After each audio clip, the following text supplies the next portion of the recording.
at the airport. If you like to travel, you come to the airport from time to time. All passengers are requested to arrive 2 hours before the departure time.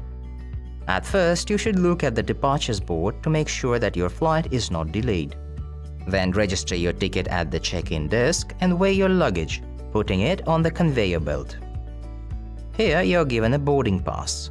Usually you can choose an aisle or a window seat.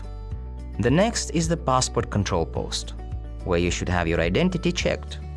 Then you can go to the departure lounge and have a rest, read a newspaper, have a snack, or simply visit duty-free shops. When the announcement about your flight is made, you should find the departure gate number mentioned on your ticket.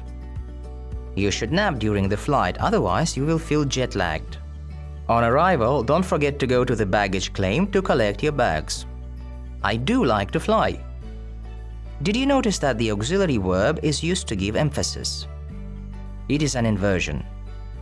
We can invert the subject and the auxiliary verb when the sentence starts with rarely, seldom, so, such. Seldom do we go out since the baby was born.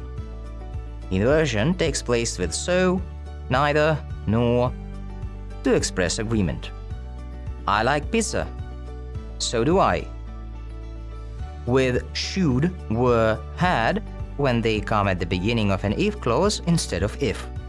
Were I you, I wouldn't trust her.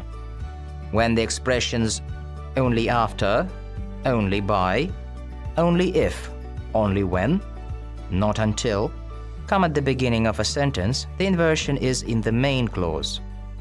Only if you follow my advice will you succeed. After adverbs of place, we can invert the subject and the main verb to give emphasis. Here comes the bride.